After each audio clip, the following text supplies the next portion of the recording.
Estudo Bíblico 9.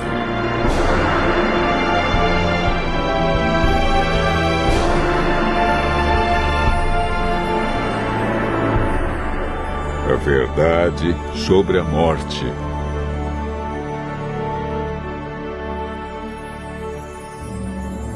A morte é uma inimiga cruel.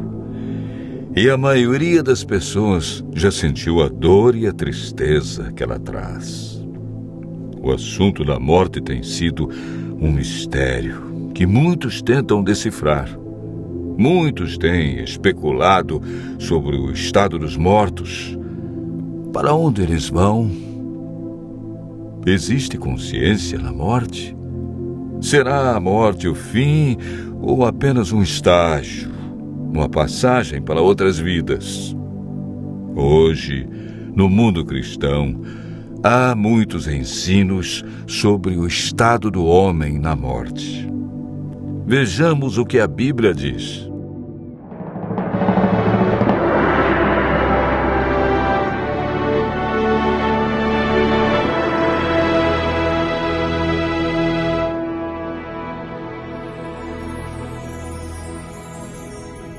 Antes de compreendermos o estado do homem na morte, precisamos entender a origem da vida.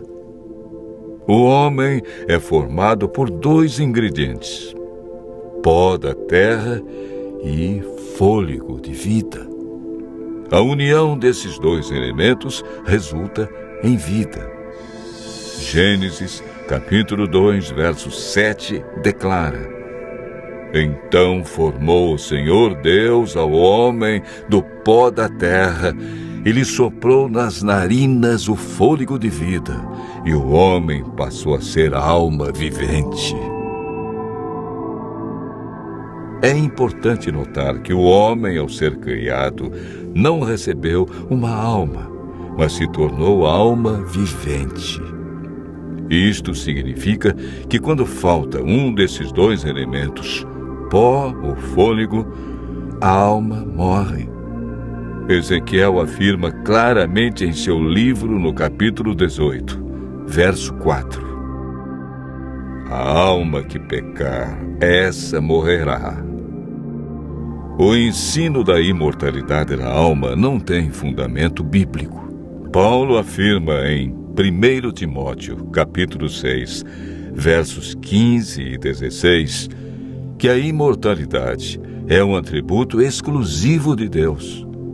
A Bíblia é clara em afirmar em Gênesis capítulo 3, verso 4, que a teoria de vida após a morte é um dos enganos do inimigo de Deus. Essa ideia foi propagada ao longo dos séculos através de influências pagãs e introduzida no cristianismo durante a Idade Média.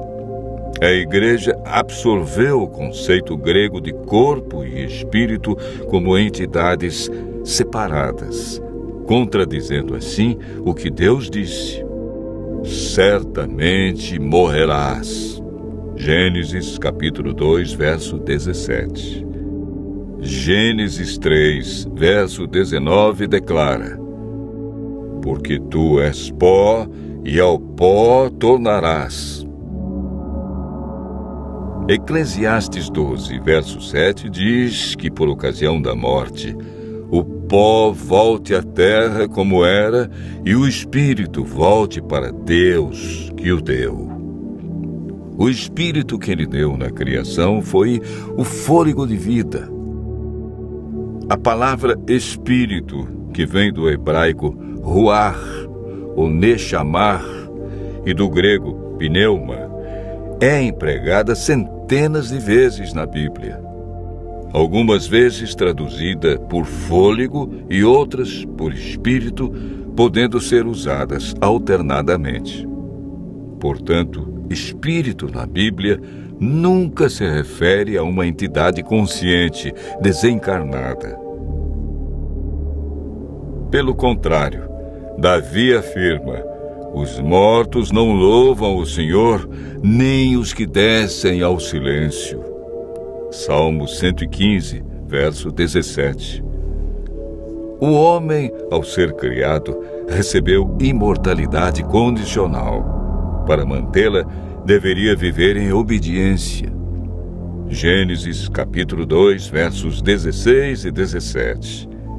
E o Senhor Deus lhe deu esta ordem: de toda a árvore do jardim comerás livremente, mas da árvore do conhecimento do bem e do mal não comerás, porque no dia em que dela comeres, certamente morrerás. Deus declarou claramente: morrerás. Foi Satanás, através da serpente, quem declarou: é certo que não morrereis. Essa foi a maior mentira do universo que se mantém até os dias de hoje. Adão e Eva conheciam apenas um mundo cheio de vida, e a morte era um mistério. Eva desobedeceu a Deus, comeu do fruto proibido e o deu a Adão. Como resultado, o que Deus disse se cumpriu. A morte, a dor e o sofrimento passaram a existir. Após o pecado, herdamos uma natureza egoísta que não tem prazer em estar na presença de Deus. Lemos em Eclesiastes 9, versos 5 e 6.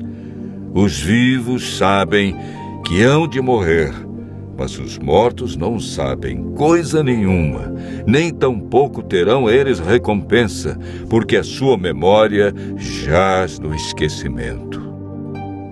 Amor, ódio e inveja para eles já pereceram. Para sempre não têm eles parte em coisa alguma do que se faz debaixo do sol. A Bíblia diz que os mortos não sabem coisa alguma, portanto, não podem se comunicar com os seres vivos e nem os vivos com eles. A pessoa, quando morre, permanece na sepultura em um estado de inconsciência. Jesus considerou a morte como um sono. Antes de ressuscitar a Lázaro, afirmou: nosso amigo Lázaro adormeceu, mas vou despertá-lo. Jesus apresenta a solução para a morte em João, capítulo 5, versos 28 e 29. Não vos maravilheis disto, porque vem a hora em que todos os que se acham nos túmulos ouvirão a sua voz e sairão. Os que tiverem feito o bem para a ressurreição da vida, e os que tiverem praticado o mal para a ressurreição do juízo, que ocorrerá após os 1000 anos. O que receberão aqueles que participarem da primeira ressurreição, a ressurreição da vida? 1 Coríntios, capítulo 15, versos 51 a 53, declara: eis que vos digo um mistério. Nem todos dormiremos, mas transformados seremos todos, num momento, num abrir e fechar de olhos, ao ressoar a última trombeta. A trombeta soará, os mortos ressuscitarão incorruptíveis, e nós seremos transformados. Porque é necessário que este corpo corruptível se revista da incorruptibilidade, e que o corpo mortal se revista da imortalidade. Desde que o ser humano pecou, perdeu a imortalidade, mas por ocasião da segunda vinda de Cristo, os que o aceitarem como Salvador receberão a dádiva da imortalidade conquistada por Jesus na cruz. João afirma, e o testemunho é esse, que Deus nos deu a vida eterna, e esta vida está no seu Filho. Aquele que tem o Filho tem a vida. Aquele que não tem o Filho de Deus não tem a vida. Cristo promete que o vencedor de nenhum modo sofrerá o dano da segunda morte. Aqueles que aceitam a Cristo e a salvação que Ele traz experimentarão a alegria indescritível por ocasião de sua vinda. Desfrutando felicidade plena, passarão toda a eternidade em companheirismo com seu Senhor e Salvador. Continue ouvindo a voz de Deus e seguindo a sua palavra, e desfrute pela fé a esperança da imortalidade.